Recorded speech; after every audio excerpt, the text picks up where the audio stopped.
कभी दुश्मन को अपने से कमजोर नहीं समझना चाहिए, जिसने भी यह गलती करी उसका विनाश और बर्बादी होना तय है।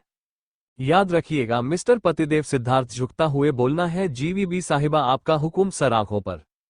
और आपकी सीख आपका ये पतिदेव कभी नहीं भूलेगा। दूसरी तरफ रघुवंशी कॉरपोरेशन में आदर्श अपनी चेयर पर बैठे हुए कुछ सोच रहा था, तभी उसका गेट लॉक हुआ। आदर्श खुद को चेयर पर ठीक से बताते हुए रोबदार आवाज में काम इन बोला। देव प्रेम के साथ आयुष और कृषि अंदर आते हैं। उन चारों को एक साथ देखकर आदर्श पूछता है, लगता है तुम चारों अपने केबिन का रास्ता भूल गया जो यहां पर आए हो। देख कहते, हम रास्ता नहीं भूले, हम ये देखना है तू इतनी देर से क्या सोच रहा है जो हमारा फोन नहीं उठा रहा है। आदर्श चेयर्स पैसे खड़े होते हुए खिड़की के पास से बाहर के नज़ारे को देखते हुए कहता है, कुछ नहीं भाई, ये सोच रहा हूं कि इतने साल से हमारी आंखों के सामने लोगों ने इतना कुछ किया और हमने उन पर आप बंद कर भरोसा। देव बोलना है, क्योंकि तो उन्हें अपना समझता था इसलिए। आदर्श कहता है, सबसे बड़ी गलती यही तो हो गई थी, तभी तो उनको इतना बड़ा मौका मिला मेरे साथ गद्दारी करने का। अश्विनी जो आज पता है उसे तो इतना साफ है कि बात इतनी सी नहीं है, बात कुछ और भी है जो उसने अधूरी छोड़ी है। मुझे लगता है कि मिस्टर अखिलेश रघुवंशी और राशि के बीच में कुछ ऐसा पता है जो हमें में से किसी को नहीं पता। तभी आदर्श का केबिन एक बार खटखटाता है। आदर्श कमीन बोलना है तो इस बार उसका असिस्टेंट अंदर आता है। आदर्श मोहित की तरफ देखते हुए बोलना, क्या काम है, कोई काम है? मोहित सर झुकाते हुए कहता है, रिस्पेक्ट के साथ कर, वो आपके लिए इनविटेशन कार्ड आया है रॉय मेंशन से दशहरा पार्टी के लिए, तो क्या आप जाना चाहेंगे या मैं उन्हें मना कर दूं? कहानी पढ़ने के बाद लाइक कमेंट शेयर रिव्यू देना ना भूले। गैस कल आपको 3 चैप्टर बोला था, 3 चैप्टर दिए जिसमें से एक मेरा भाई नहीं लिखा था और फिर बाद में मैंने 2 चैप्टर डाले थे लिखकर, क्योंकि उसको एक चैप्टर लिखने में ही पूरे 6 घंटे लगा गए थे। 6:30 उसने पहले चैप्टर कंप्लीट कर लिया था, मगर उससे बाद में डालना ही भूल गया। तबीयत ठीक ना होने के बाद भी आपको चैप्टर दे रही हूं तो कम से कम लाइक कमेंट तो करो यार। मैं उनकी बात नहीं कर रही हूं जो लिखे कमेंट शेयर करते हैं, मैं उनकी बात कर रही हूं जो अपना लाइक कर देना, कमेंट ना शेयर ना रिव्यू जो देते हैं वो इतना काम कर रहे हैं। अभी मैं रिव्यू चेक किया है, किसी ने रिव्यू दिया है एक, ये भी कोई बात है भाई? नवल में आपको रोज 3 चैप्टर दिया जाता है तो आप 3 में से सिर्फ 1 पढ़ने हैं, बाकी तो पढ़ने ही नहीं है, तो 3 देने का क्या फायदा? हमारी 3-3-4-4 महीना पर आप ऐसे पानी फेर देते हो। रेटिंग कम करके CH75। आदर्श का गिफ्ट, तापसी सुमित्रा जी का प्लेन, कामना की इन्फॉर्मेशन। आदर्श कहता है कि किसके नाम से आया है? मोहित कहता है, सर के मैसेज राय के नाम से आया है। पार्टी में उन्होंने सभी को बुलाया है, यहां तक कि सभी पॉलिटिकल बिजनेसमैन मिलिट्री ऑफिसर को भी गया है इनविटेशन। आदर्श कहता है, ठीक है एक्सेप्ट कर लो, हम जाएंगे। देव कहते हैं, तुम पागल हो गए हो क्या? तुम जाना चाहते हो पार्टी में? क्योंकि पार्टी इतनी आसान और सिंपल लगा नहीं रही है, क्योंकि बाहर से लेकर सभी पॉलिटिकल मिलिट्री सिस्टम को बुलाया गया है। जरूर आशी कुछ करना चाहती है, तभी तो इतने बड़े पैमाने पर पार्टी रखी जा रही है, वह भी जब उसने तुम्हें चैलेंज दिया है। आदर्श मुस्कुराते हुए कहता है, वही तो मैं जानना चाहता हूं कि मेरी एक्स वाइफ आखिर इस पार्टी के पीछे का मकसद क्या है। वही तो मैं देखना चाहता हूं कि इस पार्टी के देने के बाद वो अपनी शर्ट को कैसे मुझे मानवती है। शाम की पार्टी में जाने के लिए सबको बोल रेडी रहे, कोई भी बहनना नहीं चाहिए पार्टी में नहीं जाने के लिए। देव कहता है, ठीक है मैं घर पर इन्फॉर्म कर दूंगा। आदर्श देव की तरफ देखते हुए कहता है कि मानसी को कह देना गिफ्ट तैयार करने के लिए, अपनी फ्रेंड और मेरी एक वाइफ के लिए। ये कहकर देव को कुछ बताता है तो देव उसे रोकाते हुए कहता है, ये क्या बकवास है, तुम पागल हो गए हो क्या? पार्टी में तुम बखेड़ा करना चाहते हो? वैसे ही तुम्हें पता है वो तुम्हारी बेइज्जती करने से इस बार पीछे नहीं हटेगी। आदर्श कहता है, वही तो मैं देखना चाहता हूं कि मेरे गिफ्ट देने पर उसका रिएक्शन क्या होता है। प्रेम कहता है, तुम्हारी इस जंग में तुम दोनों को रिएक्शन और एक्शना का पता नहीं, मगर किसी दिन हम लोगों को एक्शन के चक्कर में अपना बीमा करवाना पड़ेगा। क्रिश बोलना है तो करवा लो भाई, वैसे भी आपके काम आएंगे, क्योंकि जैसे आप बोल रहे हो ना, आप ऐसा लगता है कि डर नहीं लगा आपको डेविल से। आदर्श बोलो, बकवास बंद करो और जाकर शाम की पार्टी के लिए काम करो, क्योंकि शाम तक सबका काम खत्म हो जाना चाहिए, वरना अगले दिन पूरे ऑफिस का 1 हफ्ते का काम करना होगा। ये सुनते हैं क्रश और प्रेम एक साथ बोले, नहीं ऐसा जुल्म मत करो यार। हॉस्पिटल में आशी से बात करने के बाद जितेंद्र जी थोड़े से कंफ्यूज थे और थोड़े से घबराहट में थे, उन्हें समझा में नहीं आ रहा था अब वह कैसे कामना से माफी मांगे, क्योंकि गलती तो उन्होंने की थी, मगर अभी भी उनका एक सामने आ रहा था। वह नहीं चाहते थे फिर से एक बार किसी गलत इंसान पर वह भरोसा करें, मगर ना चाहते हुए भी उनकी आंखों के सामने कामना की आंसू से भरी आंखें ए रही थी, जो उन्हें गिल्ट फील करवा रही थी। वह अपने निश्चित कर लेते हैं मन में कि वह माफी मांग लेंगे, इस बार आशी ने कहा है तो सही होगा। तभी गेट खोलने हुए कामना अंदर आती है। उसके हाथ में एक ट्रे थी जिसमें मेडिसिन और खाने का सामान था जितेंद्र जी के लिए। कामना बिना जितेंद्र जी की तरफ देखे हुए बेड पर एक टेबल लगती है छोटा सा, उसके ऊपर उनकी मेडिसिन और खाने की ट्रे रख देती है। वही एक नज़र जितेंद्र जी कामना को देखते हैं, फिर खाने की ट्रे में से दलिया का एक चम्मच उठाकर खाने के लिए हाथ बढ़ाते हैं कि उनके हाथ कांपने लगते हैं और चम्मच गिर जाता है। कामना आगे आकर बिना उनकी तरफ देख चम्मच को साइड रखनी है, छोटे से टावल से उनके हाथों को साफ करती है जहां पर दलिया गिरा हुआ था और उनके टेबल को भी अच्छे से क्लीन करने के बाद वो एक चम्मच दलिया का उनके मुंह के सामने करते थे बिना उन्हें देखे। वही जितेंद्र जी बिना कुछ कहे वो दलिया चुपचाप खाने लगते हैं, क्योंकि इस वक्त उनसे पता ही नहीं था कि उन्हें क्या बोलना है। दलिया फिनिश हो जाने के बाद कामना उनके हाथों में एक दवाई रखती है तो जितेंद्र जी चुपचाप कर लेते हैं, और जैसे ही कामना जाने लगती है जितेंद्र जी उसका हाथ पकड़ते हैं तो अचानक से हाथ पकड़े से किसी के ऐसे काम में टूट जाती और अपना हाथ चढ़क देती है, जिससे जितेंद्र जी के हाथों में लगी चोट थोड़ी सी दर्द करने लेकिन जिससे उनके मुंह से आ निकाल जाती है। कामना ऐसे जितेंद्र जी को दर्द से तड़पता देख उनके पास आती और उनके हाथों को पकड़कर ध्यान से देखती है और सिर्फ कहती है, हमें माफ कर दीजिए, हमने जानबूझकर नहीं किया, हम थोड़ा डर गए थे। जितेंद्र जी थोड़ा सॉफ्ट पॉइंट में बोलते हैं, कोई बात नहीं, हमें ऐसे आपका हाथ नहीं पकड़ता चाहिए था, बिना आपके परमिशन के, तो गलती हमारी है। बस मैं आपसे कल के लिए सॉरी बोलना चाहता था, मुझे आपके ऊपर ऐसे चिल्लाना नहीं चाहिए था, किसी और का गुस्सा किसी और पर ही निकाल दिया मैंने।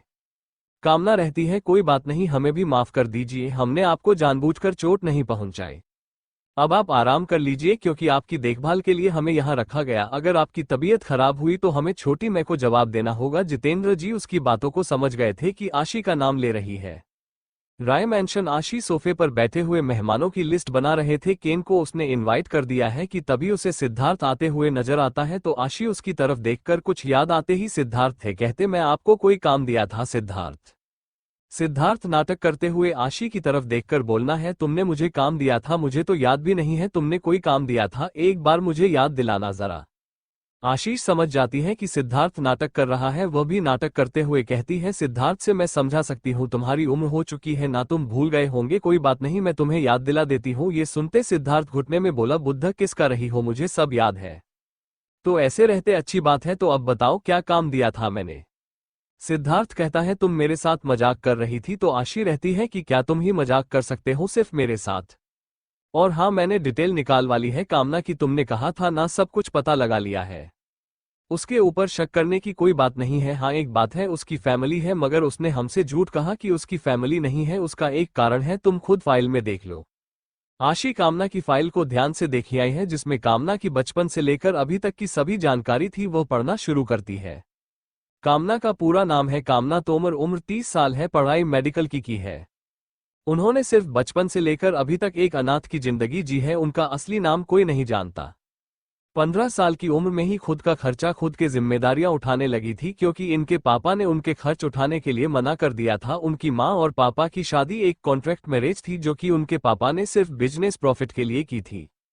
इनके पापा ने उनकी मां को छोड़ने के बाद अपनी फैमिली द्वारा चुनी गई लड़की से शादी कर ली, जिनके बाद उनके 2 बच्चे हुए। मगर इनके दादाजी को जब ये पता चला इनका एक कॉन्टैक्ट में से एक बेटी है, तो ये कामना को अपने घर ले आए। तब इनको साथ बहुत ही ज्यादा बुरा व्यवहार होने लगा, तब कामना को हॉस्टल में डाल दिया गया। 15 साल की उम्र में तब से अपना खर्चा खुद ही चलती है, जो भी खर्च इनके दादा द्वारा दिया जाता है वो उनके बैंक में ऐसे ही रहता है।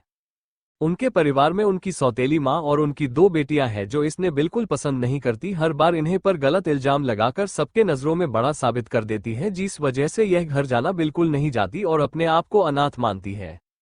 आशी सिद्धार्थ की तरफ देखकर कहती है, मुझे इन सब की जन्म कुंडली चाहिए, क्या करते, कहाँ जाते, और याद रहे मुझे कामना की माँ के बारे में जानना है, एवरीथिंग।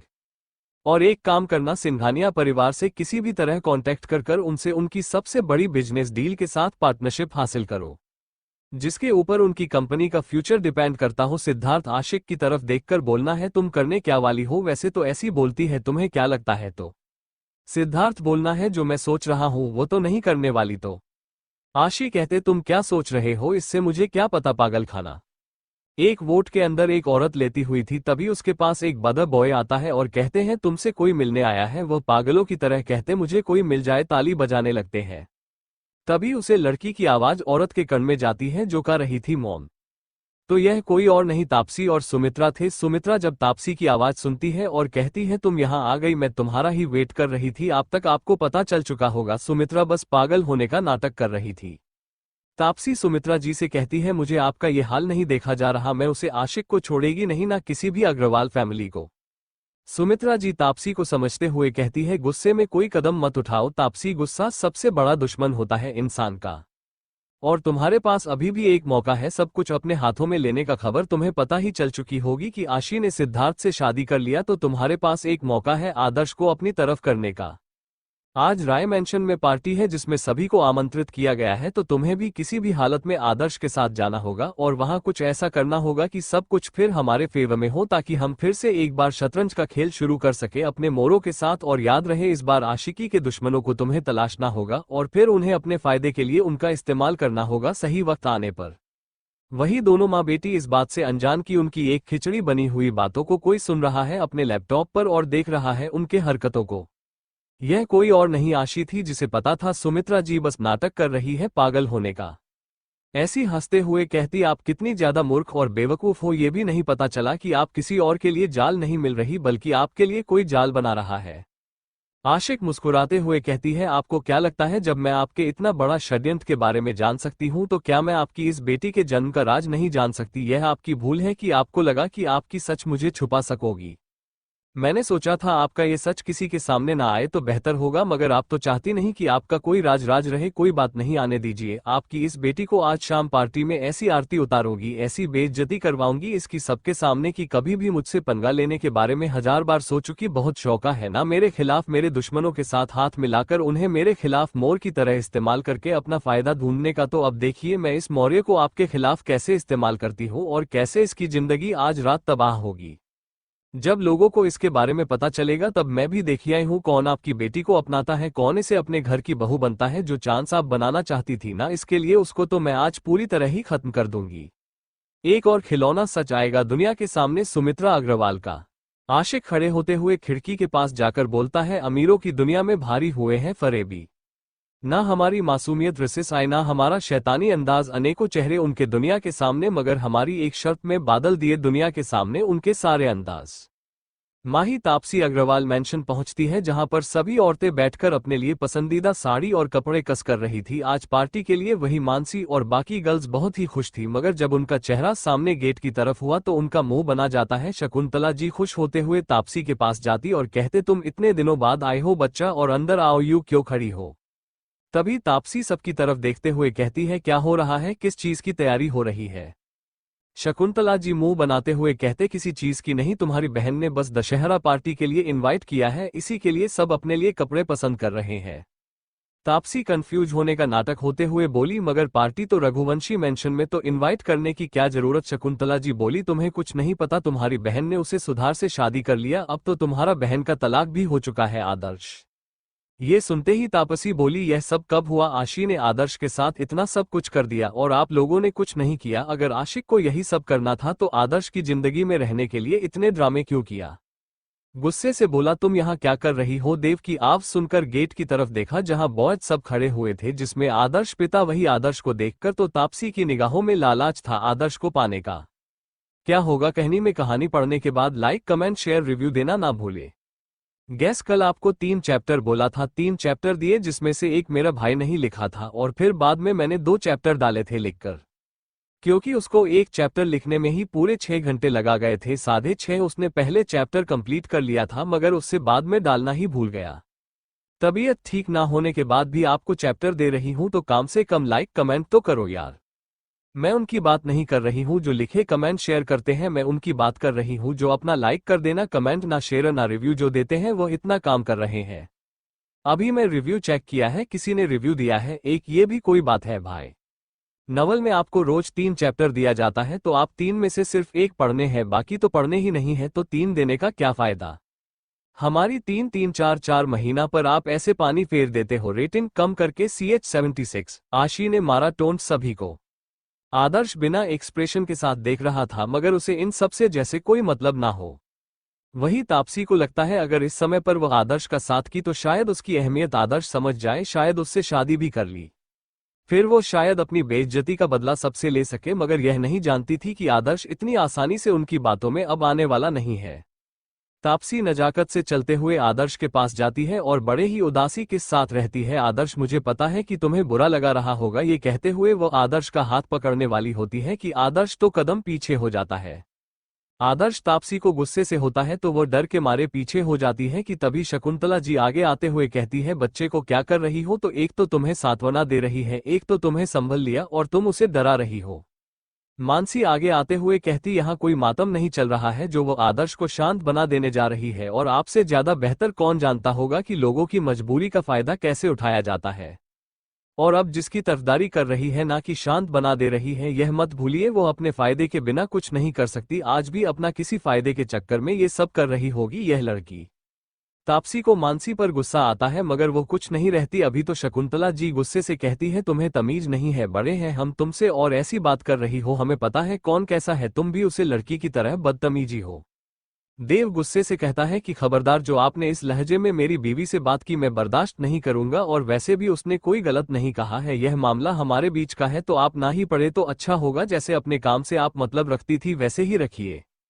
शकुंतला जी को ऊपर से किशोर और कशिश लता जी साथ में उनके आनंदित तेजस्वर जी उतरते हुए दिखते हैं तो वह तेजस्व जी के पास जाते हुए कहती है, देख रहे हो तुम अपने पोते को कैसे हमसे लड़ रहा है अपनी बीवी के लिए, और साथ में हमसे जवाब जोड़ी भी कर रहा है। यही सिखाया है तुमने, यही संस्कार दिए हैं। ईद, ये तुम्हारी पोता बाबू जो कि तुम्हारी पोती की तरह जब भी बोलते हैं तीखा बोलते हैं। दोनों की दोनों एक जैसी है, दोनों में ही बिल्कुल तमीज नहीं है बात करने की। तेजेश्वर जी मानसी की तरफ गुस्से से देखकर बोलते हैं, क्या तमीज है ये तुम्हें? किसी ने कुछ सिखाया नहीं है? माही देव देखा है कि कैसे उसके दादा उसकी बीवी से बात कर रहे हैं। वह मानसी के आगे खड़े होते हुए कहते, खबरदार, जो आपने मेरी बीवी से इस लहजे में बात की, बहन की रक्षाबंधन ही नहीं कर पाया मगर अपनी बीवी की रक्षा करना मैं बेहतर से जानता हूं, तो इसीलिए कह रहा हूं कि खबरदार, जो आपने मेरी बीवी को इसलिए में बात किया, धमकाने की कोशिश की। तेजेश्वर जी गुस्से से देव की तरफ देखते हुए बोले, सही कह रही है भाभी सा, तुम्हारी जवान बहुत चलने लगी है जब से ही तुम्हारी बीवी आई है। तो अब क्यों जवाब नहीं चलती अपनी बीवी के सामने? ओह सॉरी, मैं तो किसी इंसान से बात कर रही हूं जिसके मुंह से कभी भी मीठे शब्द की जगह अंगारे बरसते हैं। तभी सब गेट की तरफ देखते हैं जहां पर आशी खड़ी हुई थी, उनके साथ जितेंद्र जी और कामना भी थे। वही सब आकर शोक के मारे बड़ी हो जाती है क्योंकि जितेंद्र जी अभी भी पत्ती और प्लास्टर से बंधे हुए थे। देव और प्रेम जल्दी से आगे आते हुए जितेंद्र जी को सहारा देते हैं और सोफे पर ले जाकर बिठाते हैं। आनंदित जी फिक्र करते हुए जितेंद्र जी की बोलती है, तुम्हें इतनी छोटी कैसी लगी जितेंद्र? तुम तो ठीक देना, तुम तो किसी काम से बाहर गए थे, आशी ने कहा था। आशी रहती है, कुछ नहीं हुआ, बस बीवी के गम में देवदास बने हुए थे तो बड़े में जाकर कुछ ज्यादा ही चढ़ा ली और साथ में थूक के भी आ गए, गाड़ी को भी और खुद को भी। वैसे मिस्टर जितेंद्र जी, आपको अपने एक्स दामाद से सीखना चाहिए कि कैसे देवदास एक दिन के लिए ही बनाया जाता है और वापस से अपने फॉर्म में आ जाते हैं। तापसी अच्छे बने का नाटक करते हुए आदर्श के सामने आशीष से बोलते हैं, तुम ऐसा क्यों बोल रही हो? वैसे गलती तुम्हारी थी, तुम ही ने आदर्श को छोड़ा। आशु मुस्कुराते हुए बोली, तो अभी तक तुमने पढ़ा क्यों नहीं? वैसे लगता है हॉस्पिटल से आकर कुछ ज्यादा ही दिमाग चलने लगा है। वैसे आते ही अपनी माँ के बारे में नहीं पूछा? वह कैसे पूछोगे, उनसे तो मेंटल असाइनमेंट में मिलकर आए हूं। आशी की बातों को सुन तापसी हड़बड़ा जाती है, वही उसे सब देखने लगते हैं तो तापसी कहते, हाँ मैं गई थी बस ऐसे ही मिलने। आशी कंधों पर हाथ रखना आपसी को रिलैक्स करते हुए बोलते, और रिलैक्स में तो तुमसे पूछ रही थी, तुम तो इतना हड़बड़ा रख गई जैसे कि तुम्हारी कोई चोरी पकड़ी गई हो। वैसे तुम आ रही हो ना शाम की पार्टी में? अगर ये लोग ना आए तो कोई बात नहीं, मैं तुम्हें अलग से इनविटेशन दे देती हूँ। वह कहना, बिना इनविटेशन के तुम्हें कोई घुसने ही नहीं देगा, कोई भी कारण समझकर भरी भाग देगा। ये कहकर अपने पास से एक गोल्डन कार्ड निकालकर तापसी के हाथों में आशी थमा देती और कहती, बार टाइम पर आ जाना। आनंदित जी कामना की तरफ देखते हुए बोलते, हो और यह कौन है आशी? आनंदित जी की बातों को सुन आशी रहती है, आपकी होने वाली बहू है। कामना ये सुनते ही चिल्लाती है, ये कब हुआ? आशी कामना को देखते हुए बोलते, रिलैक्स, ऐसा कुछ नहीं हुआ है, तुम चिल्ला क्यों रही हो? इतना सब कुछ सुनाई देता है, इतना चलाओ मत, मानो यहाँ पर वैसे ही पागलों की कमी नहीं है। तेजेश्वर जी गुस्से से बोलते, यह क्या मजाक है तुम्हारा? आशी तेजस्व जी की बातों को सुन उनसे कुछ कहने वाली होती है, तभी उसकी नजर से जितेंद्र जी पर जाती है जो लाल टमाटर की तरह ब्रश कर रहे थे। आशी रहती है, इतना हाइपर होने की जरूरत नहीं है, मिस्टर ओल्ड अग्रवाल में तो मजाक ही कर रही थी, मगर आपके बेटे तो सच में ही लाल टमाटर की तरह ब्रश कर रहे हैं, जैसे सच में उनकी शादी करवाने वाली हूं। आशी की बातों को सुन सबकी नजर जितेंद्र जी पर जाती है, जो सच में शर्मा रहे थे। उनको आशी की ऐसी बातें सुन अचानक से खांसी आने लगती है, तो कामना साइड में रखा पानी के जब से गिलास में पानी डालकर उन्हें देती है। आशी कामना की तरफ इशारा करते हुए कहती है, इसका ड्रेस देखकर आपको पता नहीं चला ये कौन है? नर्स की ड्रेस पहन रखी है, फिर भी आप ऐसे फालतू सवाल पूछ रही है। पर्सनल नर्स ने जब तक उनकी तबीयत ठीक नहीं हो जाती उनके साथ ही रहेगी 24 घंटे। तेजेश्वर जी कहते हैं, इसकी कोई जरूरत नहीं, हमें तुम्हारी मदद की जरूरत नहीं ना इंसान के, हम खुद अपने बच्चे का ध्यान रख सकते हैं। आज उनकी बातों को बीच में टोकते हुए कहती है, क्योंकि इनकी तबीयत तो फिर इस जन्म में ठीक नहीं होने वाली, क्योंकि आपको यही नहीं पता कि आपका बेटे का एक्सीडेंट हुआ है और वो 2 दिन से अस्पताल में है। तभी जितेंद्र जी तेजेश्वर जी के बटनों का जवाब देते हुए कहते हैं, आशी ने बोला है ना कामना मेरा ध्यान रख लेगी तो रख लेगी, मुझे और किसी की जरूरत नहीं है। मेरी बेटी ने जो कहा है वही होगा और ना ही इस मामले में अब मुझे किसी की राय चाहिए, खासतौर पर उन लोगों की जिनकी वजह से आज मेरी हालत। आशी देव और प्रेम की तरफ देखकर कहती है, अभी नहीं ले जाने का कष्ट करेंगे, क्योंकि यह न से कोई बॉडी बिल्डर नहीं जो इन्हें उठा के ले जाएंगे। देव प्रेम आजी को गुस्से से घूमते हुए आगे आ रहे थे कि साथ में टकरा गई जिससे रहती है, देखो इसे तो खुद की बॉडी संभालती नहीं, ये कहाँ संभालेंगे इन्हें। आशी मानसी की तरफ देखकर कहती है, आपके पति और देवर के लिए या तो हमें आंखों के डॉक्टर को ढूंढना पड़ेगा या तो दिमाग के डॉक्टर को, क्योंकि इनकी हरकतों से पता चल रहा है या तो इनके पास आंखें नहीं या तो दिमाग जिसका उसे नहीं कर रहे। वही मानसी और मीरा दोनों हंसते लगती है। प्रेम पहले मीरा को देखा है, फिर मुंह बनाते हुए मानसी को कहता है, भाभी आप ऐसे अपने देवर का मजाक नहीं बना सकती। मेरा प्रेम की तरफ देखकर बोली, तुम तो ऐसे शिकायत कर रहे हो जैसे किसी छोटे बच्चे की मनपसंदीदा चीज छीन ली हो और वो उसकी शिकायत अपनी माँ से कर रहा हो। बाकी के चैप्टर कल मिलेंगे, क्योंकि आज मेरा मूड नहीं है, तबीयत ठीक नहीं है थोड़ी। जितने भी रीडर से वो लाइक कमेंट शेयर जरूर कर दीजिए, क्योंकि आपके लिखे कमेंट शेयर ना आने से रिव्यू और परसेंटेज जो हो गई है कहानी की 1% 18% से। अगर ऐसे ही चलता रहा तो मैं इस महीने के और से ही पहले स्टोरी एंड कर दूं। कहानी पढ़ने के बाद लाइक कमेंट शेयर रिव्यू देना ना भूले। गैस कल आपको 3 चैप्टर बोला था, 3 चैप्टर दिए, जिसमें से एक मेरा भाई नहीं लिखा था और फिर बाद में मैंने 2 चैप्टर डाले थे लिखकर, क्योंकि उसको एक चैप्टर लिखने में ही पूरे 6 घंटे लगा गए थे। 6:30 उसने पहले चैप्टर कंप्लीट कर लिया था, मगर उससे बाद में डालना ही भूल गया। तबीयत ठीक ना होने के बाद भी आपको चैप्टर दे रही हूं तो कम से कम लाइक कमेंट तो करो यार।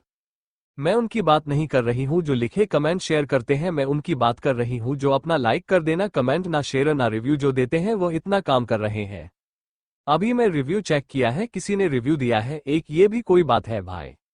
नवल में आपको रोज 3 चैप्टर दिया जाता है तो आप 3 में से सिर्फ 1 पढ़ने हैं, बाकी तो पढ़ने ही नहीं है, तो 3 देने का क्या फायदा। हमारी 3-3-4-4 महीना पर आप ऐसे पानी फेर देते हो। रेटिंग कम करके CH76। आशी ने मारा टोंट सभी को। आदर्श बिना एक्सप्रेशन के साथ देख रहा था, मगर उसे इन सब से जैसे कोई मतलब ना हो।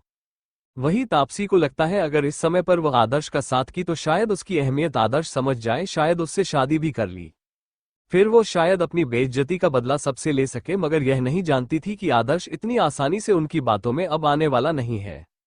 तापसी नजाकत से चलते हुए आदर्श के पास जाती है और बड़े ही उदासी के साथ रहती है। आदर्श, मुझे पता है कि तुम्हें बुरा लगा रहा होगा, ये कहते हुए वो आदर्श का हाथ पकड़ने वाली होती है कि आदर्श तो कदम पीछे हो जाता है। आदर्श तापसी को गुस्से से होता है तो वो डर के मारे पीछे हो जाती है कि तभी शकुंतला जी आगे आते हुए कहती है, बच्चे को क्या कर रही हो, तो एक तो तुम्हें सांत्वना दे रही है, एक तो तुम्हें संभल लिया और तुम उसे डरा रही हो। मानसी आगे आते हुए कहती, यहाँ कोई मातम नहीं चल रहा है जो वो आदर्श को शांत बना देने जा रही है, और आपसे ज्यादा बेहतर कौन जानता होगा कि लोगों की मजबूरी का फायदा कैसे उठाया जाता है। और अब जिसकी तरफदारी कर रही है ना कि शांत बना दे रही है, यह मत भूलिए वो अपने फायदे के बिना कुछ नहीं कर सकती। आज भी अपना किसी फायदे के चक्कर में ये सब कर रही होगी यह लड़की। तापसी को मानसी पर गुस्सा आता है, मगर वो कुछ नहीं रहती। अभी तो शकुंतला जी गुस्से से कहती है, तुम्हें तमीज नहीं है, बड़े हैं हम तुमसे और ऐसी बात कर रही हो, हमें पता है कौन कैसा है, तुम भी उसे लड़की की तरह बदतमीजी हो। देव गुस्से से कहता है कि खबरदार, जो आपने इस लहजे में मेरी बीवी से बात की मैं बर्दाश्त नहीं करूंगा, और वैसे भी उसने कोई गलत नहीं कहा है, यह मामला हमारे बीच का है, तो आप ना ही पढ़े तो अच्छा होगा। जैसे अपने काम से आप मतलब रखती थी वैसे ही रखिए। शकुंतला जी को ऊपर से किशोर और कशिश लता जी साथ में उनके आनंदित तेजस्वर जी उतरते हुए दिखते हैं, तो वह तेजस्व जी के पास जाते हुए कहती है, देख रहे हो तुम अपने पोते को कैसे हमसे लड़ रहा है अपनी बीवी के लिए, और साथ में हमसे जवाब जोड़ी भी कर रहा है, यही सिखाया है तुमने, यही संस्कार दिए हैं। ईद ये तुम्हारी पोता बाबू जो कि तुम्हारी पोती की तरह जब भी बोलते हैं तीखा बोलते हैं। दोनों की दोनों एक जैसी है, दोनों में ही बिल्कुल तमीज नहीं है बात करने की। तेजेश्वर जी मानसी की तरफ गुस्से से देखकर बोलते हैं, क्या तमीज है ये तुम्हें, किसी ने कुछ सिखाया नहीं है। माहीदेव देखा है कि कैसे उसके दादा उसकी बीवी से बात कर रहे हैं। वह मानसी के आगे खड़े होते हुए कहते, खबरदार, जो आपने मेरी बीवी से इस लहजे में बात की, बहन की रक्षाबंधन ही नहीं कर पाया मगर अपनी बीवी की रक्षा करना मैं बेहतर से जानता हूं, तो इसीलिए कह रहा हूं कि खबरदार, जो आपने मेरी बीवी को इसलिए में बात किया, धमकाने की कोशिश की। तेजेश्वर जी गुस्से से देव की तरफ देखते हुए बोले, सही कह रही है भाभी सा, तुम्हारी जवान बहुत चलने लगी है जब से ही तुम्हारी बीवी आई है। तो अब क्यों जवाब नहीं चलती अपनी बीवी के सामने। ओह सॉरी, मैं तो किसी इंसान से बात कर रही हूं जिसके मुंह से कभी भी मीठे शब्द की जगह अंगारे बरसते हैं। तभी सब गेट की तरफ देखते हैं जहां पर आशी खड़ी हुई थी, उनके साथ जितेंद्र जी और कामना भी थे। वही सब आकर शोक के मारे बड़ी हो जाती है क्योंकि जितेंद्र जी अभी भी पत्ती और प्लास्टर से बंधे हुए थे। देव और प्रेम जल्दी से आगे आते हुए जितेंद्र जी को सहारा देते हैं और सोफे पर ले जाकर बिठाते हैं। आनंदित जी फिक्र करते हुए जितेंद्र जी की बोलती है, तुम्हें इतनी छोटी कैसी लगी जितेंद्र, तुम तो ठीक देना, तुम तो किसी काम से बाहर गए थे, आशी ने कहा था। आशी रहती है, कुछ नहीं हुआ, बस बीवी के गम में देवदास बने हुए थे तो बड़े में जाकर कुछ ज्यादा ही चढ़ा ली और साथ में थूक के भी आ गए, गाड़ी को भी और खुद को भी। वैसे मिस्टर जितेंद्र जी, आपको अपने एक्स दामाद से सीखना चाहिए कि कैसे देवदास एक दिन के लिए ही बनाया जाता है और वापस से अपने फॉर्म में आ जाते हैं। तापसी अच्छे बने का नाटक करते हुए आदर्श के सामने आशीष से बोलते हैं, तुम ऐसा क्यों बोल रही हो, वैसे गलती तुम्हारी थी, तुम ही ने आदर्श को छोड़ा। आशु मुस्कुराते हुए बोली, तो अभी तक तुमने पढ़ा क्यों नहीं, वैसे लगता है हॉस्पिटल से आकर कुछ ज्यादा ही दिमाग चलने लगा है। वैसे आते ही अपनी माँ के बारे में नहीं पूछा, वह कैसे पूछोगे, उनसे तो मेंटल असाइनमेंट में मिलकर आए हूं। आशी की बातों को सुन तापसी हड़बड़ा जाती है, वही उसे सब देखने लगते हैं तो तापसी कहते, हाँ मैं गई थी बस ऐसे ही मिलने। आशी कंधों पर हाथ रखना आपसी को रिलैक्स करते हुए बोलते, और रिलैक्स में तो तुमसे पूछ रही थी, तुम तो इतना हड़बड़ा रख गई जैसे कि तुम्हारी कोई चोरी पकड़ी गई हो। वैसे तुम आ रही हो ना शाम की पार्टी में, अगर ये लोग ना आए तो कोई बात नहीं, मैं तुम्हें अलग से इनविटेशन दे देती हूँ। वह कहना, बिना इनविटेशन के तुम्हें कोई घुसने ही नहीं देगा, कोई भी कारण समझकर भरी भाग देगा। ये कहकर अपने पास से एक गोल्डन कार्ड निकालकर तापसी के हाथों में आशी थमा देती और कहती, बार टाइम पर आ जाना। आनंदित जी कामना की तरफ देखते हुए बोलते, हो और यह कौन है आशी। आनंदित जी की बातों को सुन आशी रहती है, आपकी होने वाली बहू है। कामना ये सुनते ही चिल्लाती है, ये कब हुआ। आशी कामना को देखते हुए बोलते, रिलैक्स, ऐसा कुछ नहीं हुआ है, तुम चिल्ला क्यों रही हो, इतना सब कुछ सुनाई देता है, इतना चलाओ मत, मानो यहाँ पर वैसे ही पागलों की कमी नहीं है। तेजेश्वर जी गुस्से से बोलते, यह क्या मजाक है तुम्हारा।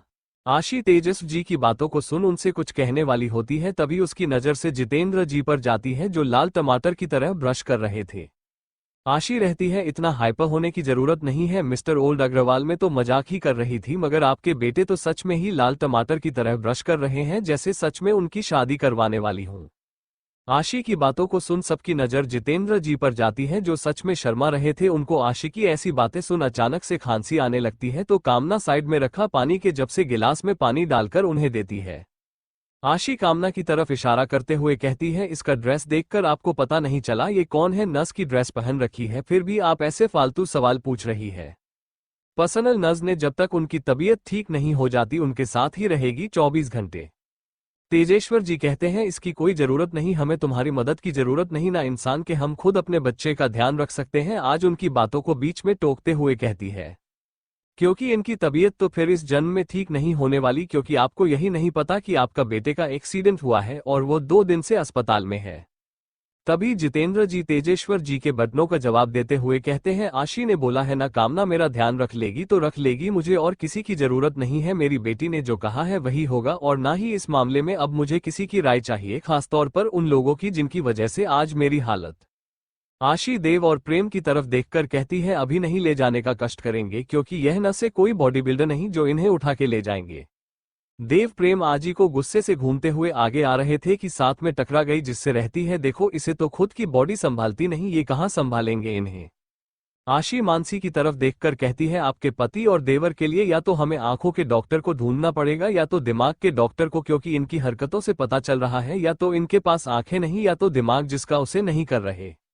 वही मानसी और मीरा दोनों हंसते लगती है। प्रेम पहले मीरा को देखा है फिर मुंह बनाते हुए मानसी को कहता है, भाभी आप ऐसे अपने देवर का मजाक नहीं बना सकती। मेरा प्रेम की तरफ देखकर बोली, तुम तो ऐसे शिकायत कर रहे हो जैसे किसी छोटे बच्चे की मनपसंदीदा चीज छीन ली हो और वो उसकी शिकायत अपनी माँ से कर रहा हो। बाकी के चैप्टर कल मिलेंगे क्योंकि आज मेरा मूड नहीं है, तबीयत ठीक नहीं है थोड़ी। जितने भी रीडर्स है वो लाइक कमेंट शेयर जरूर कर दीजिए क्योंकि आपके लिखे कमेंट शेयर ना आने से रिव्यू और परसेंटेज जो हो गई है कहानी की 1% 18% से। अगर ऐसे ही चलता रहा तो मैं इस महीने के और से ही पहले स्टोरी एंड कर दूं। कहानी पढ़ने के बाद लाइक कमेंट शेयर रिव्यू देना ना भूले। गैस कल आपको 3 चैप्टर बोला था, 3 चैप्टर दिए जिसमें से एक मेरा भाई नहीं लिखा था और फिर बाद में मैंने 2 चैप्टर डाले थे लिखकर, क्योंकि उसको एक चैप्टर लिखने में ही पूरे 6 घंटे लगा गए थे। 6:30 उसने पहले चैप्टर कंप्लीट कर लिया था मगर उससे बाद में डालना ही भूल गया। तबीयत ठीक ना होने के बाद भी आपको चैप्टर दे रही हूं तो कम से कम लाइक कमेंट तो करो यार। मैं उनकी बात नहीं कर रही हूं जो लिखे कमेंट शेयर करते हैं, मैं उनकी बात कर रही हूं जो अपना लाइक कर देना, कमेंट ना शेयर ना रिव्यू जो देते हैं वो इतना काम कर रहे हैं। अभी मैं रिव्यू चेक किया है, किसी ने रिव्यू दिया है एक, ये भी कोई बात है भाई। नवल में आपको रोज 3 चैप्टर दिया जाता है तो आप 3 में से सिर्फ 1 पढ़ने हैं, बाकी तो पढ़ने ही नहीं है, तो 3 देने का क्या फायदा। हमारी 3-3-4-4 महीना पर आप ऐसे पानी फेर देते हो। रेटिंग कम करके CH76। आशी ने मारा टोंट सभी को। आदर्श बिना एक्सप्रेशन के साथ देख रहा था मगर उसे इन सब से जैसे कोई मतलब ना हो।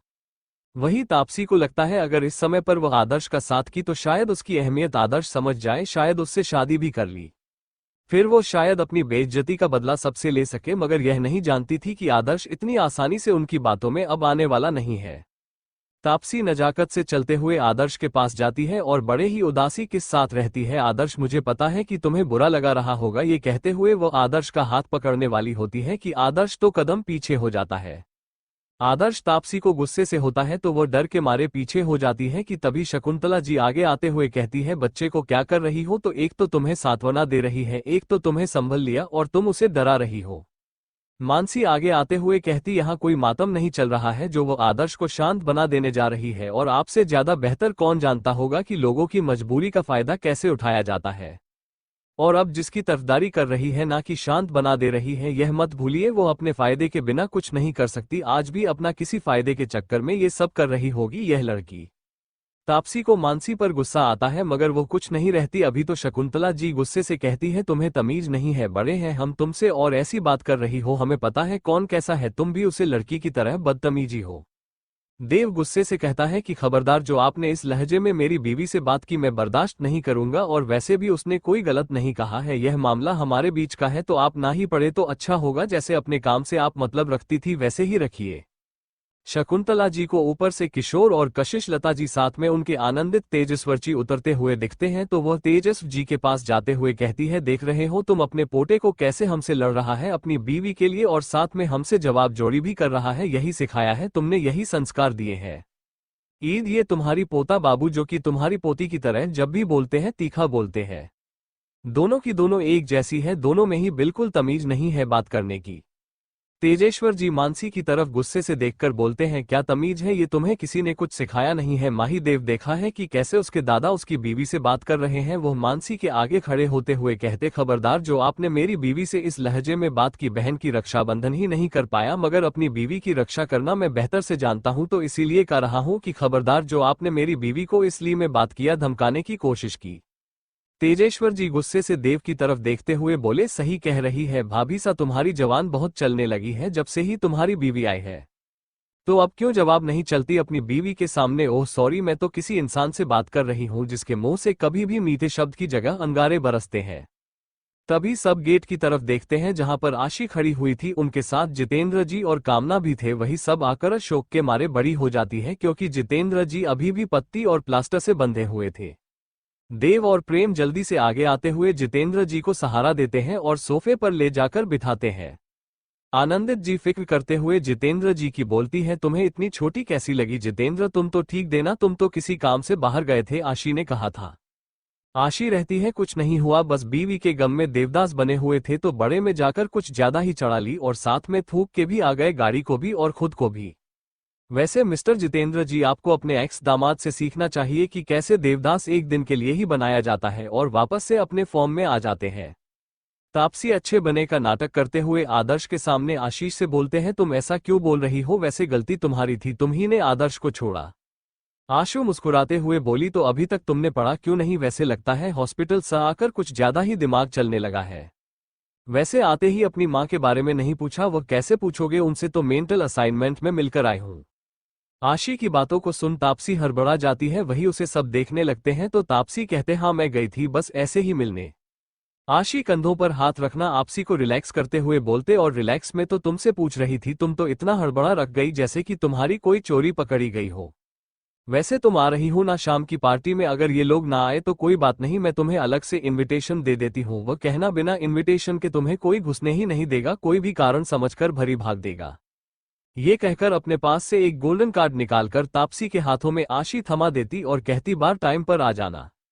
आनंदित जी कामना की तरफ देखते हुए बोलते, हो और यह कौन है आशी?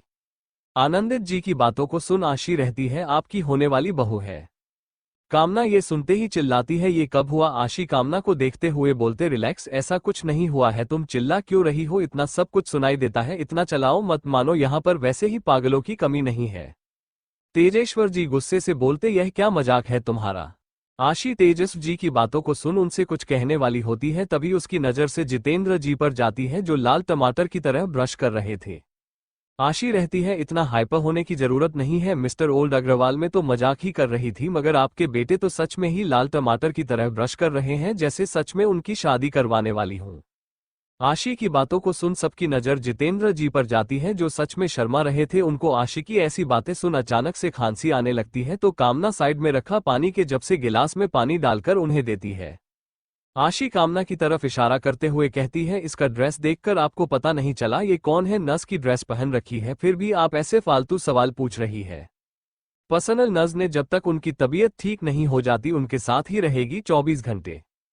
तेजेश्वर जी कहते हैं, इसकी कोई जरूरत नहीं, हमें तुम्हारी मदद की जरूरत नहीं, ना इंसान के हम खुद अपने बच्चे का ध्यान रख सकते हैं। आज उनकी बातों को बीच में टोकते हुए कहती है, क्योंकि इनकी तबीयत तो फिर इस जन्म में ठीक नहीं होने वाली, क्योंकि आपको यही नहीं पता कि आपका बेटे का एक्सीडेंट हुआ है और वो 2 दिन से अस्पताल में है।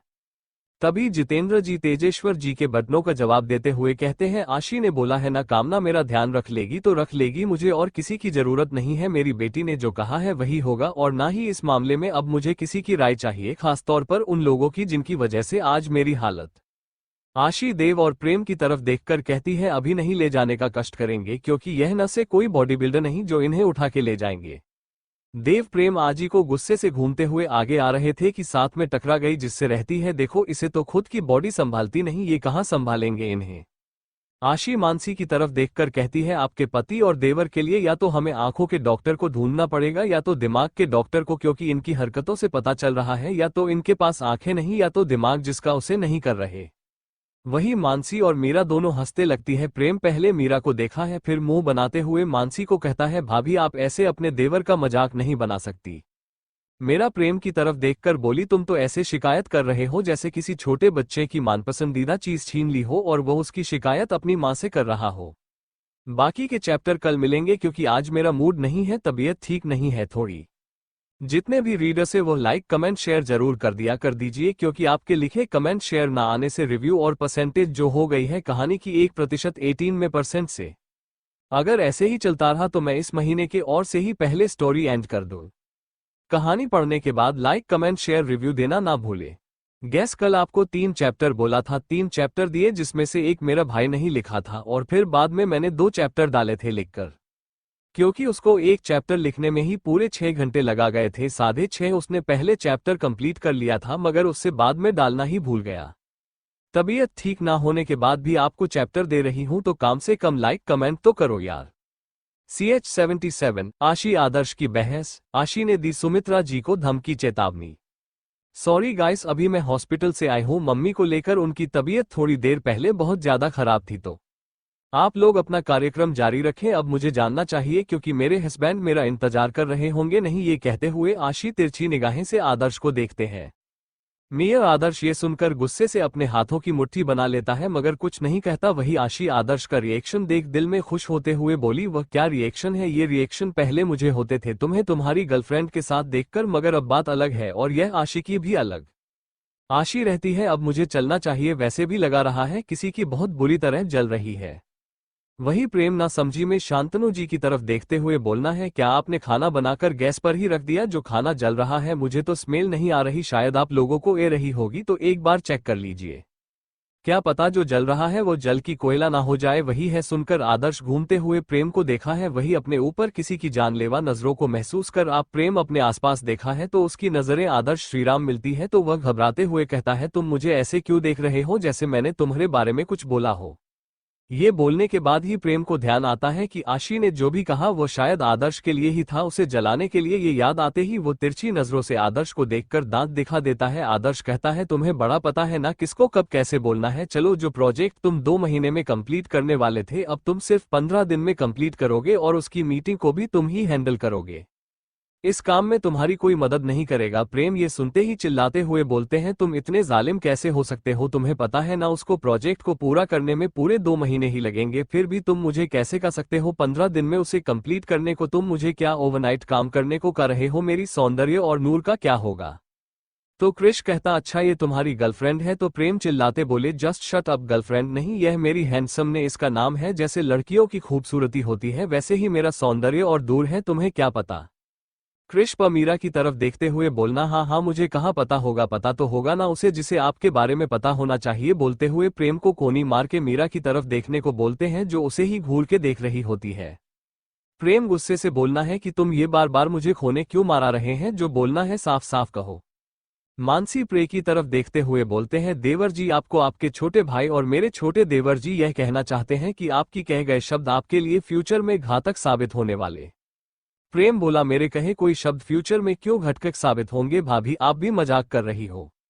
आशी एक सोफे से पिला उठाकर प्रेम की तरफ देख मारती और कहती है, इस तरह से मैं तो सोचती थी आपके अंदर कुछ ज्यादा ही दिमाग होगा, मगर मैं तो भूल ही गई आपका दिमाग तो घास छोड़ने गया है। जहां आपको समझ में आनी चाहिए बटनों को वहां पर तो आप बिल्कुल ही भोलू बन जाते हैं, मगर जहां आपका मुंह नहीं चलना चाहिए वहां आप फटाफट चलने लगता है अपना दिमाग। प्रेम कहते हैं, आप लोग मेरे साथ ऐसा कैसे कर सकते हैं? साफ साफ बताइए ना। क्यों पहले बार वाले जब मुझे बात समझ में नहीं आ रही तो मैं क्या करूं इसमें? इस बार मीरा पिलो उठाते हुए कहती है, मैं समझता हूं ना तुम्हें बात समझ में नहीं आ रही है ना, और साथ में तुम्हारी उसे सौंदर्य और नूर को भी। प्रेम दादी खाता हुए बोला, अच्छा वह बात मुझे अभी समझ में आए, मैं तो मजाक कर रहा था। तुम इतनी ज्यादा सीरियस हो रही हो, तुम ये तकिया से क्या कर रही हो? लेकर मुझे चोट लगा गई तो तुम ही प्रॉब्लम होगी ना। मानसी रहती है, मुझे कोई प्रॉब्लम नहीं होगी बल्कि तुम्हारी सारी प्रॉब्लम आज मैं सुधार दूंगी। तुम्हें एक बात समझ में नहीं आती ना, लोगों की बात सबकी बात पहेलियां लगती है ना। तो अब तुम तो ठहरे जीत, तुम इसीलिए बात समझ में नहीं आती तो सोचा अपनी तरीके से समझा लो। प्यार की भाषा तुम्हें समझ नहीं आती किसी की तो सोचा इस बार मार से समझा लो ताकि तुम इस समझ में आ जाए। प्रेम सोफे पर कुत्ते हुए बोला, ऐसा नहीं करते, देखा मैं तुमसे बड़ा हूं तो मैं मुझे सबके सामने ऐसे मारा नहीं सकती, रिस्पेक्ट से बात करा करो। तो मीरा बोली, हाँ हाँ तुम तो बुजुर्ग हो गए हो ना, दादाजी की तरह बात करा करो। आशी एक आवाज में बोली, शट अप, ऐसे बच्चों की तरह लड़ना बंद करो। फिर प्रेम की तरफ देखकर बोली, कभी तो समझदारी बात कर लिया करो। उम्र आपकी बढ़ गई है लगा रहा है, मगर अक्ल बिल्कुल नहीं है आपको। हरकतें सुधार लीजिए, कहीं पता ना चले आपके इसी हरकतों की वजह से कोई कीमती चीज आपसे दूर हो जाए। वार्निंग नहीं, आपको सलाह दे रही हूँ अच्छे के लिए। ये कहकर राशि कहते हैं, मुझे चलना चाहिए। जितेंद्र जी आशी हाथ पकड़ते हुए कहते हैं, फिर कब आओगे बेटा? आशी अपना हाथ उठाते हुए कहती हो, बेहतर होगा आप अपनी सेहत पर ध्यान दें और मेरे आने जाने की फिक्र मत कीजिए। वैसे भी अब तो आना जाना ही लगा रहेगा आपकी जिंदगी में, आखिर सबको उनकी औकात जो दिखानी है। ये कहते हुए एक नज़र सबको देखती और कहते हो, मुझे चलना चाहिए, शाम को पार्टी है तो आप भी आ जाना। फिर कामना की तरफ देखते हुए बोलते हैं, तुम भी आ जाना उनके साथ, आखिर इनकी टेक केयर के लिए भी तो कोई होना चाहिए। वैसे भी किसी और पर इतना भरोसा तो नहीं कर सकते जिन्हें यही ना पता हो कि 2 दिन से उनका बेटा या आप घर पर ना हो। ये कहकर राशि आदर्श की तरफ देखकर कहती है, वैसे आपको याद तो होगा ना सुबह क्या कहा था मैंने, अगर मंजूर है तो पार्टी में आ जाएगा, मैं पेपर तैयार करवा दूंगी, वरना जो आपके और आपकी फैमिली के साथ होगा उसमें मेरा हाथ नहीं होगा, वो सब आपकी जिम्मेदारी होगी। आदर्श कहता है कि मैं इन धमकियों से नहीं डरता, और रही बात उसे शेयर की तो कोई अंडा गिरा ऐसे ही मेरे शेयर्स नहीं ले सकता, उसके लिए उसे मुझे टकराना होगा। और चिंता मत करो, जो भी होगा उसने मैं देख लूंगा, मगर इतना याद रखना कि तुम्हें आना तो मेरे पास ही है। आशी रहती है, सपना देखना अच्छी बात है मिस्टर आदर्श रघुवंशी, मगर उन सपनों को पूरा करने के लिए ताकत होनी चाहिए, मगर आपके पास अब वह ताकत और रुतबा नहीं है जो मेरे पास है। भले ही आप कितने भी पावरफुल हो, मगर मेरे आगे इस बार टिक नहीं पाएंगे।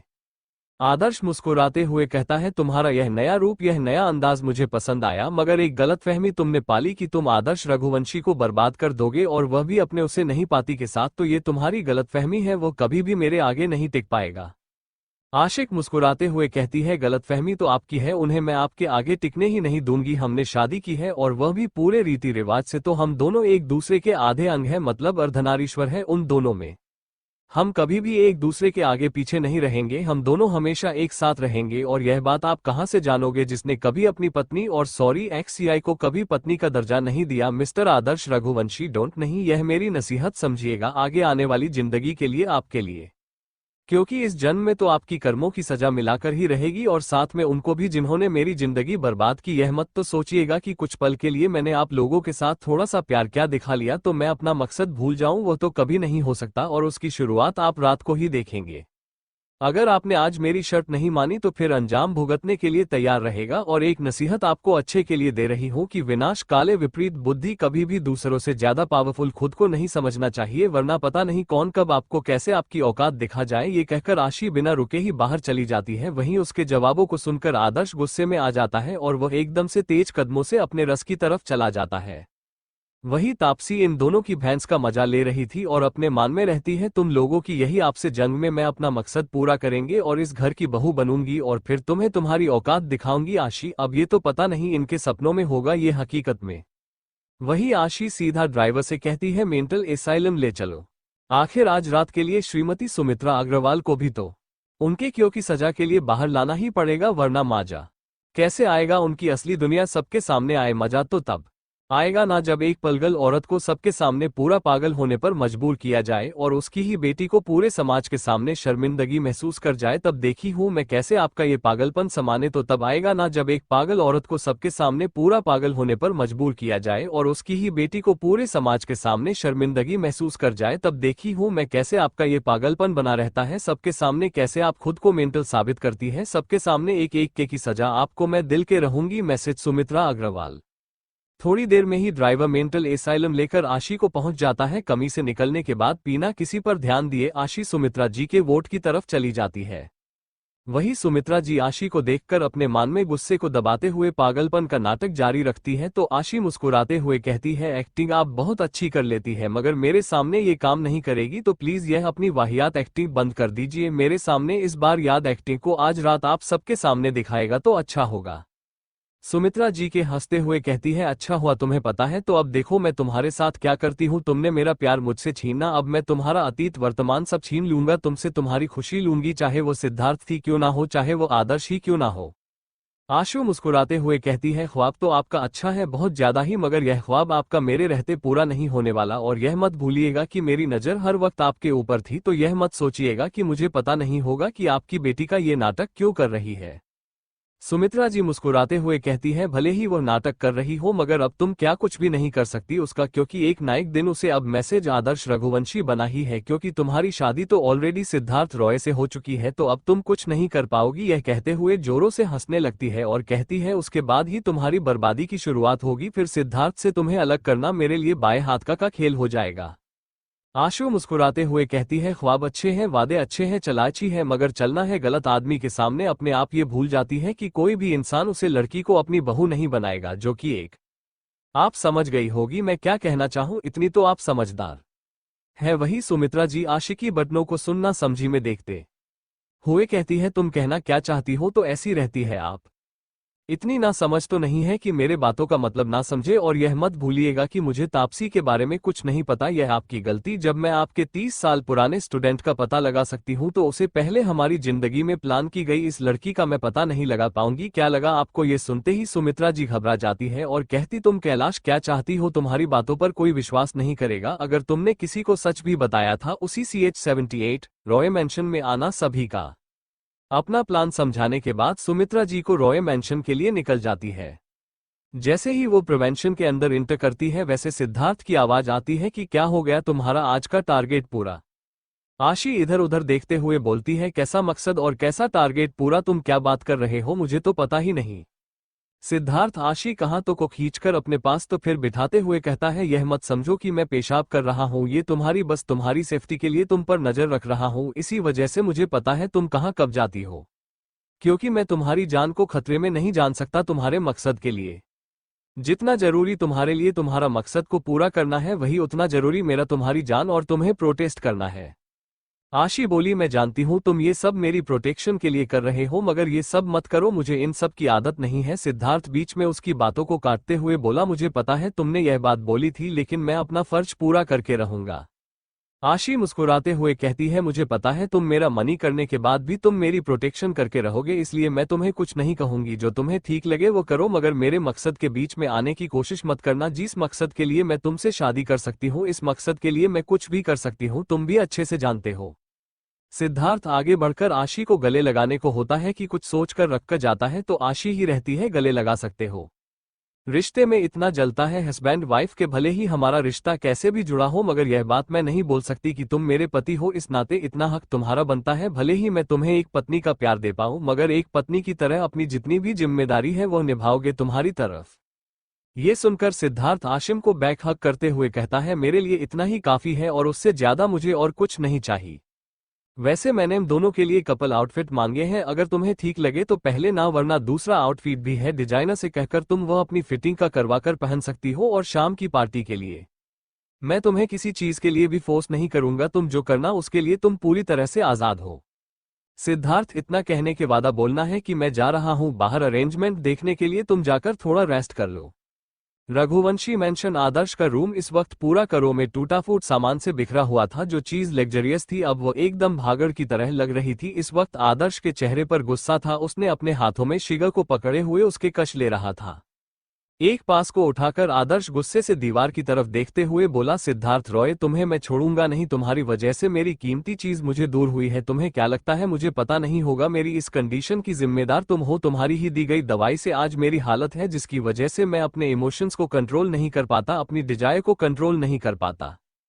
पता तो मुझे आज सुबह ही लगा गया था, मगर सबूत न होने के कारण मैं किसी को पता नहीं सकता। ये बात सिर्फ हम तीनों के ही बीच में रहेगी। अब जंग या और पर की होगी, जो तुमने मुझसे छीन है वह मैं वापस लेकर रहूंगा। एक ऐसी ही वो वजह नहीं हो सकती जिसकी वजह से तुमने मेरे साथ इतना बड़ा क्यों? अगर तुम्हें ये सब करना होता तो 1 साल पहले ही शुरू कर चुके होते, मगर नहीं, तुम्हें ये सब करने के लिए 6 महीने ही क्यों लिए? जरूर कोई कारण होगा, क्योंकि जहां तक मुझे पता है तुम्हारी दुश्मनी पहले और आखिरी वजह आशी तो नहीं है, और भी कोई वजह है तुम्हारी इस नफरत और दुश्मनी की। चाहे जो भी वजह हो, मगर तुमने मेरी कीमती चीज को नुकसान पहुंचा, जिससे मैं बहुत ज्यादा दूर रहता था ताकि उसे कोई दर्द ना हो। तुम्हें पता भी नहीं है कब से मैं उसे चाहता था, बट मैं नहीं चाहता था मेरी जैसी माफिया किंग के साथ एक मासूम सी जिंदगी जुड़ी भी थी उसे मासूम की जिंदगी मेरे साथ। मैंने अभी कदर नहीं की, अपनी जिंदगी से दूर रखा था कि अपनी जिंदगी को आगे चलकर बेहतर बना सके मुझे अलग होकर, मगर मैं गलत था। तुमने मेरी जिंदगी में आकर वो जिसे मैं चाहकर भी अब भर नहीं पा रहा हूँ, इस बीमारी का हाल तुमने करके रहूंगा, मगर उससे पहले तुम्हारा वो हासिल करूंगा कि कभी भी तुम्हारी सपनों में भी ख्यालों में भी मेरी वाइफ को पानी और उसे हासिल करने की जाने रहे। भले ही तुमने उसे अपनी पत्नी बना लिया हो, मगर दावे के साथ कह सकता हूँ कि अभी तक तुम्हें बहक नहीं मिला है जो एक पति को मिलना चाहिए। अब तक तुमने वर किया था और मैंने उसे झूला था, अब बारी मेरी होगी। आज रात के बाद तुम्हारे नाम और निशान, तुम्हारे हर बार का जवाब यह माफिया किंग के साथ और आदर्श रघुवंशी देगा। भले ही तुम आशी को चोट ना पहुंचाओ, मगर यह नहीं जानता मैं कब तक तुम्हारे पास वह सेफ रहेगी। आदर्श अपने फोन को उठाते ही गुस्से में अपने असिस्टेंट मोहित को कहता है कि मुझे जल्द से जल्द सिद्धार्थ रॉय की सारी इन्फॉर्मेशन चाहिए, कहां पैदा हुआ, कब से शुरू हुई उसकी बिजनेस, कब। आदर्श अपने फोन को उठाते ही गुस्से में अपने असिस्टेंट मोहित को कहता है कि मुझे जल्द से जल्द सिद्धार्थ रॉय की सारी इन्फॉर्मेशन चाहिए, कहां पैदा हुआ, कब से शुरू हुई उसकी बिजनेस, कब कब कहां कहां उसने हमसे चीनी, कब कब कौन सी दुश्मनी, सब एवरीथिंग। और एक भी पॉइंट अगर तुमसे मिस हुआ तो तुम्हारी जिंदगी के चंद सांसें भी मैं मिस करने से पहले नहीं सोचूंगा। और एक बात का पता लगाओ कि आज पार्टी में तुम्हारी मैं कौन सी ड्रेस पहनने वाली है, कि डिजाइनर की मुझे भी उसे डिजाइनर से अपने लिए एक कपल ड्रेस सिलवानी है तुम्हारी मैं के मैचिंग ड्रेस से। भाई मोहित जब तक सिद्धार्थ की बातों को सुन रहा था तब तक उसे डर लग रहा था, मगर जैसे उसने अगली बात आदर्श की सुनी तो वह मुंह बनाते हुए मानने का कि यह पागल हो गया है क्या? पहले कदर नहीं कि मैं के अब उनके चक्कर में देवदास मजनू बना पड़ रहा है। आदर्श बोला, मुझे सुनाई देता है, अगर तुम में इतना ही इंटरेस्ट है तुम भी लैला बन जाओ। अगर तुम्हें लड़कों में इंटरेस्ट है तो मुझे दूर ही रहना, क्योंकि मैं तुम्हें बिल्कुल भी इंटरेस्ट नहीं हूं, क्योंकि तुम्हारी हरकतें ही बता रही है कि तुम कितनी ज्यादा अभी इरिटेट कर रहे हो मुझे। मोहित बोला, कर आप कैसी बात करें, मैं बिल्कुल स्ट्रेट हूं, वह अलग बात है, आपके चक्कर में अभी तक एक गर्लफ्रेंड नहीं बनी मेरी। यह सुनते ही आदर्श बोले, मेरे चक्कर में मैंने तुम्हें अपनी गर्लफ्रेंड बना रखा है। यह मैंने तुम्हारे साथ शादी के कसमें वादे खाए हैं जो तुम ऐसे बकवास कर रहे हो। अगर तुम्हारी बकवास किसी और के सामने की ना तो किसी के लायक नहीं छोड़ूंगा तुम्हें, ना किसी से शादी करने ना किसी को गर्लफ्रेंड बनाने लायक। मैंशन में एकदम भाव और रॉयल तरीके से सजाई गया था, जो कि एक राजा महाराजाओं की तरह लग रहा था। एक एक डेकोरेशन बिल्कुल आशिकी पसंद के था। वही सभी तरफ हाईटेक सिक्योरिटी गार्ड्स को तैनात किया गया था, क्योंकि यहाँ पर देश विदेश के सभी जानी मानी हस्तियां आने वाली थी। बिजनेस से लेकर पॉलिटिकल से लेकर एजुकेशन मिनिस्टर से लेकर सभी छोटे मोटे कार्यकर्ताओं तक बुलाया गया था। इस पार्टी में ऐसा कोई नहीं होगा जो एक दूसरे को नहीं जानता होगा। तभी एंट्री होती है रो मैंशन में रघुवंशी फैमिली के साथ अग्रवाल और माथुर फैमिली की। कश्यप फैमिली से इस वक्त कोई नहीं आया था सिवाय आयुष के। वहीं बजाज फैमिली से सिर्फ पूजा आई थी। वही सभी ने इस पार्टी में कपल थीम को फॉलो किया था। वही इस वक्त सभी बॉयज हैंडसम लग रहे थे। वही एक दूसरे को टक्कर सिर्फ हमारे आदर्श और सिद्धार्थ दे रहे थे। आदर्श के पास जाकर सिद्धार्थ बोला, आप ही का इंतजार था, चलो आप आ ही गए। वैसे हमें लगा आज आने वाले नहीं है, शायद हमारी बीवी आपकी बेइज्जती ना करवा दे सबके सामने। आदर्श जब में हाथ डालते हुए बोला, ख्याली पुलाव तो कोई आपसे बनाना सीखे मिस्टर सिद्धार्थ। ऐसा कोई नहीं है जो हमारी बेइज्जती कर सके, और जो हमारी बेइज्जती कर सके यानी हमारे बीवी ही हो सकती है। कहानी पढ़ने के बाद लाइक कमेंट शेयर रिव्यू देना ना भूले।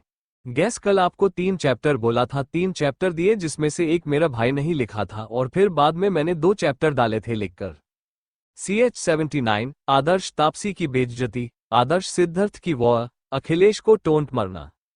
सिद्धार्थ आदर्श की बातों को समझा गुस्से में था, तभी उसे आशी की आवाज आती है तो सभी का ध्यान जिस तरफ से आशी आ रही थी उसी तरफ चला जाता है।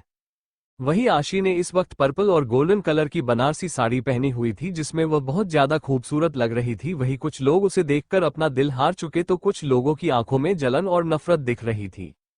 आशी पूरा 16 श्रृंगार किया हुआ था, साथ में उसकी वो सिंदूर से पूरी सनी हुई मान, गले में एक सोने का मंगलसूत्र, उसमें काली मोटी कहरे उठा रही थी उसमें। वही आशी और सिद्धार्थ का लुक एकदम कपल वाला था, जिसे देखकर आदर्श गुस्से से अपने हाथों की मुट्ठी बना लेता है। वही इस वक्त सिद्धार्थ के चेहरे पर एक बड़ी सी स्माइल थी जो किसी ने नहीं नोटिस की, सिर्फ तापसी और देव, आदर्श और आशी के अलावा। देव आदर्श के हाथों को पकड़कर उसके कान में धीरे से कहता है, रिलैक्स हो जाओ, कोई भी ऐसा तमाशा मत करना कि आशी और गुस्सा हो जाए तुमसे। वही आशी सिद्धार्थ के पास जाकर एक प्यारी सी मुस्कान के साथ रहती है, मैं कैसी लग रही हूँ। सिद्धार्थ मुस्कुराते हुए कहता है, मेरी बीवी का कोई जवाब नहीं, एकदम किसी डॉल और प्यारी गुड़िया की तरह लग रही हो तुम।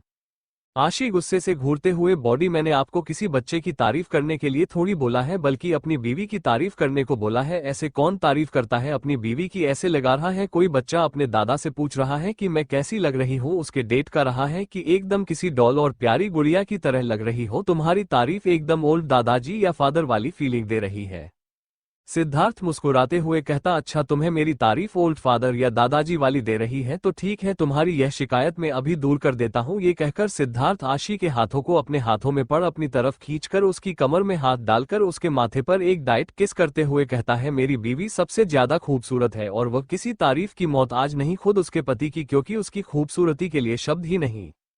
तभी आदर्श कहता है, हाँ, जिसे सिर्फ चीन आता हो वह क्या किसी की तारीफ कर सकता है, उसे तो सिर्फ छीन कर अपना बनाने की आदत होती है। मैंने सही कहा ना मिस्टर राय।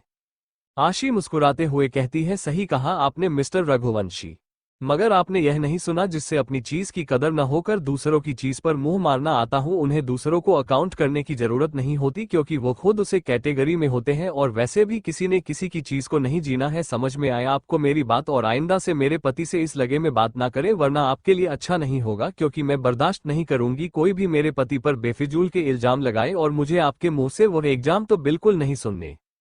और आपको दूसरों की लाइफ और दूसरों की बीवी से ज्यादा अपनी लाइफ में इंटरेस्ट दिखाना चाहिए अब, क्योंकि अब तो आप सुधार जाना चाहिए, वरना कहीं ऐसा ना हो जो बचाचा को चाहे वह भी बर्बाद कर ले।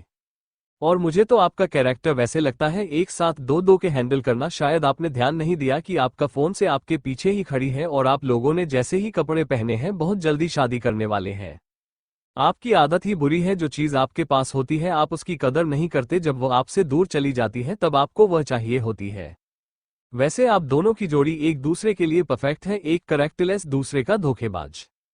सिद्धार्थ मुस्कुराते हुए आदर्श से कहता है, मिस्टर रघुवंशी, लगता है मेरी बीवी ने आपको आपके सवाल का जवाब दे दिया होगा, तो अब आप बेहतर होगा पार्टी एंजॉय कीजिए और मैं अपनी बीवी के साथ कुछ क्वालिटी टाइम स्पेंड करके आता हूँ।